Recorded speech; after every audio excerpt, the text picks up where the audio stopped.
दोस्तों, आज भी हम ऐसे समाज में जी रहे हैं जहां आज भी पुरुष प्रधान है। आज भी जब लड़की का जन्म होता है तो अधिकतर घरों में मायूसी छा जाती है। और मित्रों, यह और कुछ नहीं बल्कि हम मनुष्यों की अज्ञानता है। लड़की को पूछ समझते हैं, परंतु आपको जानकर हैरानी होगी कि लड़की का जन्म हर किसी के घर में नहीं होता, बल्कि उसी के घर होता है जो भाग्यशाली होते हैं और अपने अपने पुण्य कर्म अर्जित किए होते हैं। और आज हम आपको यही बताने जा रहे हैं कि भगवान कैसे घरों को लड़की का जन्म देने के लिए चुनते हैं, और वह कौन से पुण्य कर्म है जिसकी वजह से कोई भी इंसान बेटी का माँ बाप बनता है। दोस्तों, एक बार भगवान श्री कृष्ण से अर्जुन पूछते हैं कि हे माधव, किन कर्मों के कारण किसी के घर पुत्री धन की प्राप्ति होती है, अर्थात कैसे घरों में बेटियों का जन्म होता है।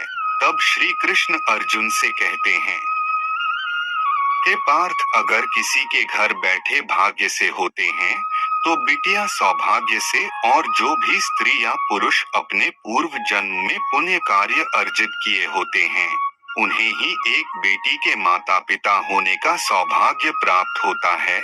बेटियों को जन्म के लिए भगवान उन्हीं घरों को चुनते हैं जो बेटियों का भार सहन कर सके, क्योंकि तीनों लोकों में स्त्री अर्थात बेटियां ही ऐसी होती है जिसका भार हर कोई सहन नहीं कर सकता।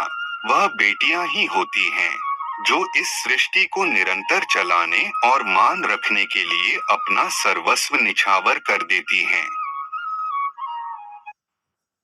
विंटर्स में हे अर्जुन, पर जिस दिन इस सृष्टि में बेटियों का जन्म लेना रुक जाएगा तो उस दिन धीरे धीरे इस सृष्टि का अंत हो जाएगा। मित्रों, भगवान श्री कृष्ण के इन बातों पर गौर किया जाए तो उनका कहा बिल्कुल सही है, क्योंकि बेटियां अगर नहीं होंगी तो किसी का भी वंश आगे नहीं बढ़ सकता है। दोस्तों, आपने भी कई लोगों को कहते सुना होगा कि जिस घर में बेटी का जन्म होता है वह घर स्वर्ग के समान होता है, क्योंकि बेटा तो केवल एक कुल को रोशन करता है, बेटियां तो दो कुलों को रोशन करती है। माता पिता के घर वो बेटी के रूप में अपने उत्तरदायित्व का निर्वहन करती हैं, तो ससुराल आकर एक बहू के रूप में सारे कर्तव्यों का पालन करती हैं। दोस्तों, आजकल आप सुनते ही होंगे कि बहू बेटियां परिवार में किसी के मर जाने पर उसका वर्णन नहीं कर सकती, लेकिन यह बिल्कुल भी सही नहीं है, क्योंकि रामायण में बताया गया है कि प्रभु श्री राम के पिता राजा दशरथ की मृत्यु हो गई तो माता सीता अर्थात राजा दशरथ की बहू ने ही उनका पिंडदान किया था, जिससे उन्हें जन्म मरण के चक्र से मुक्ति मिल गई थी। इतना ही नहीं, हिंदू धर्म शास्त्रों में बताया गया है कि बेटियां भी अपने पिता के नाम का पिंडदान कर सकती हैं। वही अगर ससुराल पक्ष में कोई पुरुष नहीं है तो इस स्थिति में बहू भी पिंडदान कर सकती है। इसलिए मित्रों, वे लोग बहुत किस्मत वाले होते हैं जिनके घर में बेटी जन्म लेती है। वही लोग किस्मत वाले होते हैं जिनके घर में एक से ज्यादा बेटियां होती हैं। शायद यही कारण है कि बेटियों को लक्ष्मी कहा गया है। दोस्तों, बहुत से लोगों की सोच यही होती है कि बेटी को बिना समय गवाएं और इस पर पढ़ाई में पैसे लगाएं, जल्द से जल्द शादी कर दो। लेकिन यह सोच एक बेटी के भविष्य को बर्बाद कर देती है। जरा सोचिए, एक बच्ची के मन में कितने सपने होते हैं, उसे कुछ करना है लेकिन वह सिर्फ सपने सजाती ही रह जाती हैं। इसलिए अपनी बेटियों को सपने पूरे करने देना चाहिए। उन्हें जीवन में हर वह खुशी दे जो उन्हें मिलनी चाहिए। एक बेटे से ज्यादा एक बेटी हमेशा अपने माता पिता के लिए सोचती है। माता पिता को प्यार और अपनापन बेटी ही दिखा सकती है। बेटी के जन्म को एक जश्न की तरह मनाना चाहिए। माता पिता को बेटी को हमेशा एहसास दिलाना चाहिए कि कितनी खास होती है बेटियां। मित्रों, बेटी कभी भी माँ बाप पर बोझ नहीं होती है।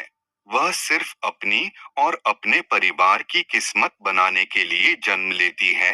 एक कथा के अनुसार दो मित्र लंबे समय के बाद एक दूसरे से मिले। एक दोस्त ने दूसरे से उसका हाल पूछा, तो जवाब में उसने कहा कि मेरे हाल तो एकदम बढ़िया है, और हो भी क्यों ना, मेरे दो बेटे जो है। तभी वह अपने दोस्त से पूछता है कि तेरे घर में कितने बच्चे हैं। दोस्त खुशी के साथ बताता है कि मेरे घर में दो बेटियां हैं। उसका दोस्त भगवान का शुक्रिया अदा करता हुआ कहता है कि मैं धन्य हूँ, मेरे घर बेटियां नहीं हैं। यह सुनकर पिता की आंखों में आंसू आ गए। तभी उसकी बेटी पिता के मित्र से कहती है कि अंकल, भगवान हमेशा भाग्यवान को ही बेटी देते हैं। भगवान उसी को पुत्री का सुख देते हैं जिसके अंदर पालने की सामर्थ्यता होती है, जो गरीब होकर भी अपनी बेटी को पाल सकता है। एक कथा के अनुसार एक बार स्वामी विवेकानंद वैष्णो देवी की सीढ़ियां चढ़ रहे थे।